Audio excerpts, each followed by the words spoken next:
Mereka orang saudara kita Hindu nggak marah-marah dulu itu. Enggak. Tapi kalau sekarang mereka kok kebakaran jenggot, ya biasa aja lah. Cuman itu aja sementara ya, Mas Kyo. Terima kasih. Ya, oke. Terima kasih, Paman.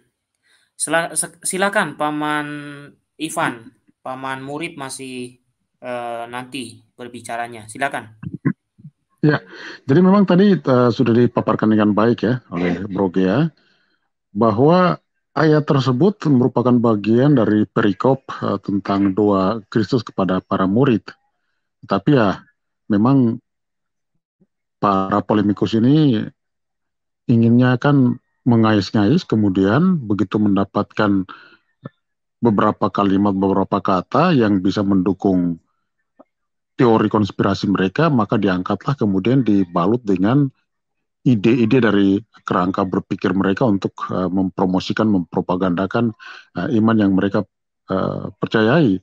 Sementara jika orang yang sehat berpikir dan nalar akan membaca secara utuh perikop tersebut dan kesimpulannya tidak seperti yang dipropagandakan. Bahkan yang tadi sempat saya kemukakan dalam 1 Yohanes 5 ayat 20 itu sangat jelas sekali konteks Allah ataupun Tuhan Allah yang benar dan hidup kekal itu konteksnya seperti apa. Itu hanya diperoleh dalam diri Kristus. Karena dialah yang dikatakan dalam 1 Yohanes 5:20 dalam pemahaman dan pengajaran kepada para murid untuk mewahyukan, mewartakan kerajaan Allah, sekaligus mewahyukan sabda Allah yang adalah dirinya sendiri yang berinkarnasi. Jadi memang dalam konteks ini mereka mencari-cari untuk kemudian bisa mendukung teori mereka untuk mempertahankan apa yang mereka imani dan yakini. Karena apa? Nampaknya memang ada frustasi ya. Frustasi di samping frustasi juga semacam krisis. Jadi ada mengalami semacam krisis kepercayaan diri terhadap apa yang mereka imani.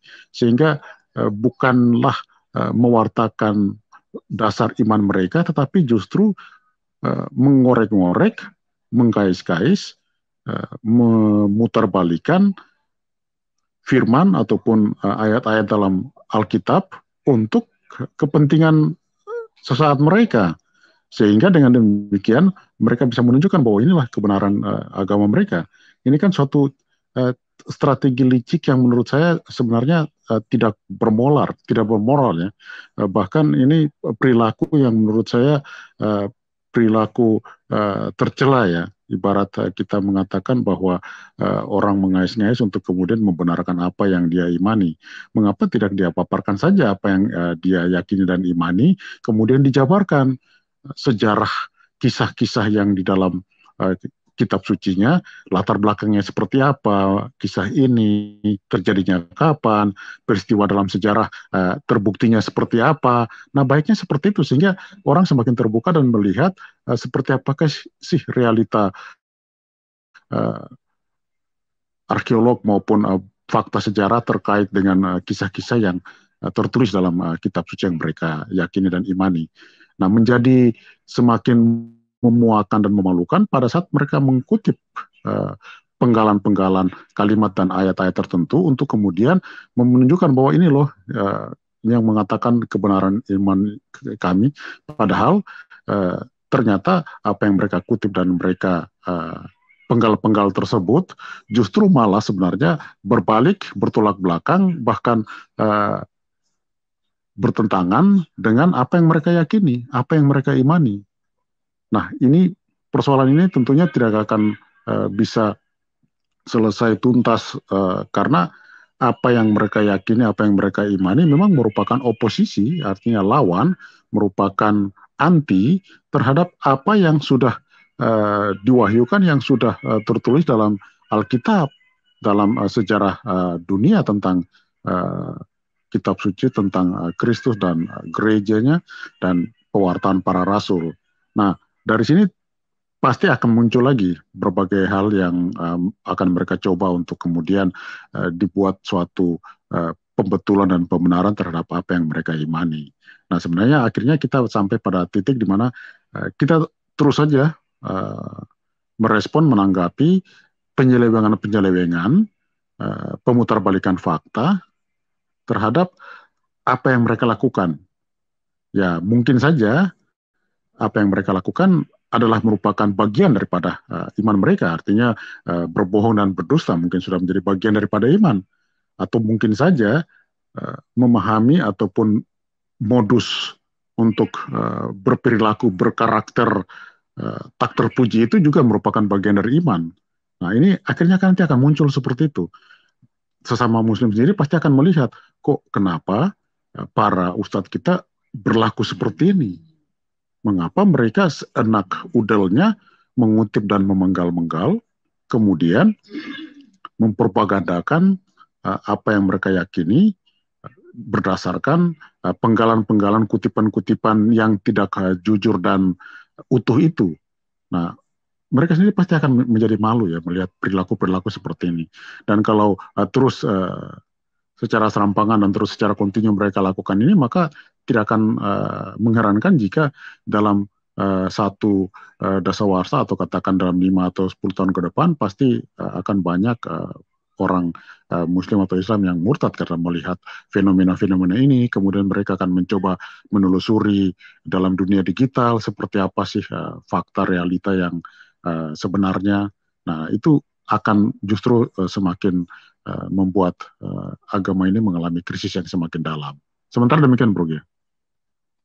Ya, Paman Murid, apakah sudah bisa berbicara, Paman? Tadi sedang di perjalanan katanya. Mungkin sudah sampai. Silakan, Paman. Ya, selamat malam semua saudaraku ya. Salve berkah dalam, salam, Om Santi Om, nama budaya, salam kebajikan, janganlah assalamualaikum. Ya, syahadat ya, syahadat. Syahadat itu yang jidatnya yang hitam itu ya, entah di toko pakai batu, pakai martil, atau mungkin karena di sana kan gurun pasir kan, panas. Jadi begitu dahi nempel di pasir, panas tentu menimbulkan hitam, mutung, kosong. Ya, kalau orang Yahudi atau orang Israel bersyahadat itu seperti ini, Kak Paman. Sema Israel, Adonai Elohim, Adonai Ehad. Gitu Kak Paman? Bukan? Bukan ya, itu ya, oke. Ya. Nah, lalu saya sedikit ini dulu lah ya, tapi tentang syahadat juga ini ya. Kita berbicara di Indonesia aja lah, sebab kita di Indonesia. Nggak tahu saya kalau ada saudara kita yang ada di LC. Ya, di Indonesia. Kok dibawa-bawa gitu loh Timur Tengah, terutama Arab ke Indonesia. Saya kadang ragu. Apakah mereka cinta tanah air atau tidak? Saya ragu. Tapi saya bisa pastikan mereka nggak akan cinta tanah air. Nggak akan. Kenapa? Di Arab Saudi itu nggak ada tanah. Dan air pun susah. Yang ada minyak, itu pun tinggal sedikit lagi. Yang ada pasir. Bagaimana cinta tanah air? Itu yang pertama. Yang kedua, biasanya nih ya, ini kita bicara umum ya. Biasanya kalau orang itu sok suci, sok benar, entah sok apalah, sok-sokan lah kira-kira gitu. Kan langsung bisa kita lihat, berarti dia belum apa-apa. Justru orang sejuk itulah yang mempunyai iman yang mumpuni. Saya kadang suka lucu juga ya, karena saya ini hanya 2 orang kita ini, satu Katolik, satu Protestan di tempat saya ini. Kadang saya pikir gini juga ya, hebat juga Tuhan itu ya, luar biasa hebatnya. Kok saya di sini dengan tetangga yang suka mula-mula titik gitu loh, suka mula-mula titik, tapi kok bisa dilumpuhkan, bukan oleh karena kekuatan saya, kepintaran saya, tapi karena saya percaya hanya Tuhanlah yang melindungi saya. Nah, lalu kita masuk ke mereka. Mereka sekarang lagi galau nih, lagi kebingungan nih. Oleh karena teknologi yang dibuat oleh orang Yahudi ini. Semakin kejang-kejang mereka. Kenapa saya bilang kejang-kejang? Saya sendiri di sini ya. Lalu, setiap pagi kan saya suka jalan-jalan. Yang berdiakoni ya, memberi sarapan bagi yang jompo dan yatim piatu. Lalu mereka sering tanya saya, apakah begitu pengajaran kalian? Ya, iya, baca aja dulu Alkitab itu. Kata saya. Saya sering baca Al-Quran, saya sering baca hadis, nggak kejang-kejang saya. Masa kalian ke rumah saja ngeliat salib aja, tutup mata. Di saat perlu datang. Di saat silaturahmi nggak mau. Kan nggak imbang kan? Nggak imbang kan? Sementara alam aja harus seimbang. Alam itu harus seimbang. Kepada manusia juga harus seimbang. Apalagi kepada Tuhan. Nah, saya mau katakan begini. Hanya untuk menyiksa orang aja panggil Tuhannya. Lalu bagaimana Tuhannya itu? Kan pertanyaan. Takutnya nanti Tuhan tuh. Wah, itu yang repot. Saya ada sedikit gini, Paman Gia dan saudaraku ya. Kenapa lah? Saya belum pernah nih, kalau Gia Live ini nggak pernah saya lihat ada saudara kita yang dari seberang itu RT 6 ya. RT 6 gang becek pula lagi. Kalau becek, basah kaki, kotor pula kaki harus bersih. Nggak pernah naik. Lucu kan? Kalau memang ini dijelaskan aja. Takutnya kadang mereka ini menjelaskannya dengan suara kuat. Dikiranya suara kuat itu sudah benar. Itu dulu Paman. Saya mau bersih-bersih dulu Paman. Banyak hal yang saya jaga baru dari luar Paman. Oke. Baik. Ya, jadi tadi di video awal itu kan, kita lihat seorang anak muda ini mengatakan dia pindah karena dia membaca Yohanes 17 ayat 3 dan dia mengatakan itu syahadat.